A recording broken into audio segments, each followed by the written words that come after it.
on Loch Alphen. Well, now it's time to welcome back Niall Boylan of Evolve Ireland. Niall, how are you? I'm fine. I'm fine. We've had good results. Good results. You're happy with them? I'm very, very happy. Okay. I mean, normally the process, as I said, it takes 8 weeks.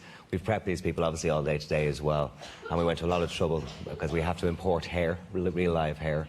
So it's very difficult to get the right real quality. hair, is it? Oh, it's it is not real live hair, synthetic hair. And it's very good quality. It's very, very difficult quality. A number of people phoning and texting saying that they all look perfectly fine. What do you say to that kind of thing? Well, that, you know, it's all well and good to tell somebody they look fine, but they might not feel fine. I mean, just to give you an example, I had a guy in the office the other day, and he came in and he says, "Oh, look, I don't really care, so I'll just shave the whole lot off. So it doesn't bother me at all." And I said to him, "Well, if it doesn't bother you, why did you drive all the way from Kildare to here today?" So obviously it did affect his self-esteem, and it did affect his self-confidence. It destroyed my self-confidence. Yeah. And just one quick one. You met a woman, I believe, who hadn't been out of the house for 6 months. We had a woman who hadn't been out of her house in 6 months, and to be honest with you, when we did meet her, her hair actually wasn't that bad. Her hair was just thinning very slightly. She was pregnant, which means that she had lost some hair. A lot of women lose their thin hair after pregnancy. If you feel you look like Sean Connery, fine, no issues. Some or if guys you feel are you look like happy with it, Sinead O'Connor, fine, no issues. Some guys. For the very unfortunate thing is young children. We had an 8-year-old girl in today. Her name is Ali. She's making her communion tomorrow. And we went to a lot of trouble and had to fly somebody to New York yesterday to collect hair for her, to make sure we had her communion today. Myself and my business partner actually paid for her hair. We didn't charge her anything. So, yeah, I told her I'd say no. Okay, so we met 3 people earlier, and we're going to have a look at them now after the work's been done. First, let's remind ourselves what Joey Corbett looked like 2 hours ago. Okay, thinning on top, and knows very well that male pattern baldness is on the way. So, does he need much work done? Let's see how he looks now. Okay. Okay, Joey, sit yourself down beside Niall. Okay, what do you think?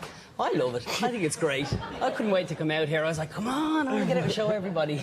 Yeah, I don't think, just looking at your personality, I don't think you'll have a problem chatting up the women at all. Bald, hairy, doesn't matter. You're not going to have a problem. But does it affect the way, when you looked in the mirror, what you think? Well, I just thought, God, I don't think I've had that much hair now since I was in primary school. And I was kind of thinking, oh, that looks like a haircut I had years ago that my mum cut. Take a bow, Niall, for that, the pudding bowl haircut. But now that you've been on the telly, you know, you're going to meet girls out there in the town, and they're going to say, is that your real hair or your spare hair? Well, I don't think anyone would say it, because when I look at it myself, I don't think you can notice. Okay. I mean, we're going to have a very tight look with the camera, and I can't see it from where I'm sitting, but I don't think our viewers if the camera see wants to go in close, I can actually show the camera. You can see the hairline there. There's no edge. Just look towards me a bit. Yeah. Okay, you can see there. There's no edge. And you can see right in where the hairs are growing. Okay, that's pretty impressive. You know. All right. Okay, so that's Joey 2 hours on. Let's now have a look at the way Stephen Grogan was a couple of hours ago.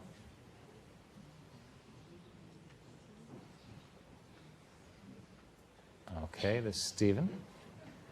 And now, let's have a look at him 2 hours on.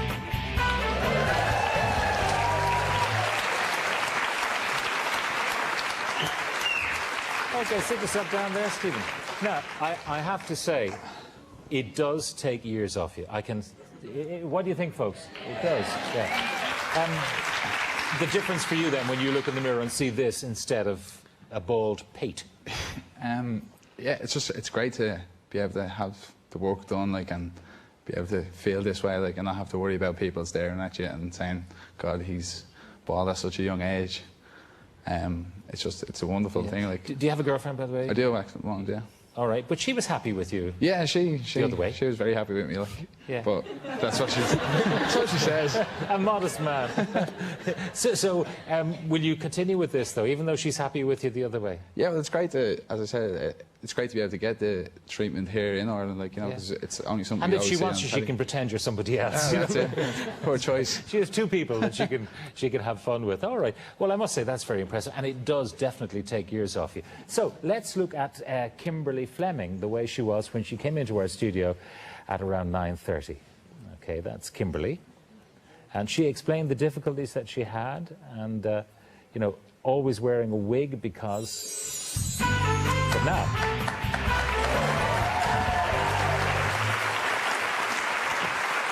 Okay, Kimberly. So, how do you feel?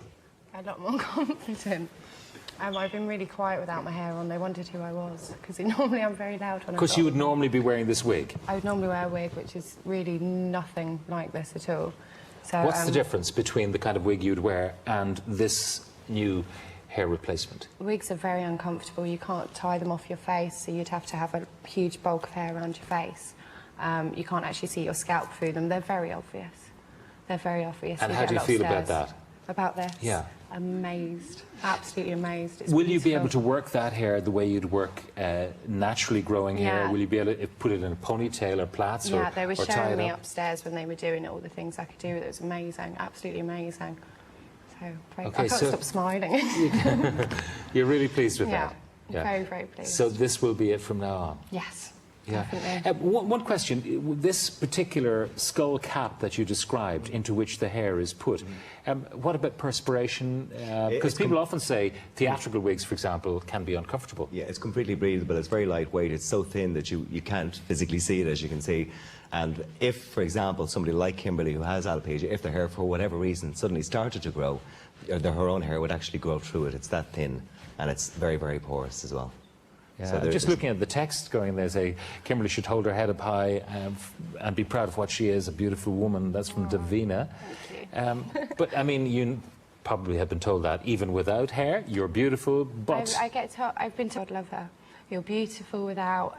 It doesn't matter what people say, it's how I feel, and I don't feel beautiful without. I really don't. So it's, I feel beautiful with this. I don't feel beautiful without hair at all. all right. I really Well, look, don't. you're very brave to come on with us tonight, Kimberly. Thank you. Thank you very much, and Stephen and Joe and Niall for sharing this with us. Thank you all. Thank you all very much.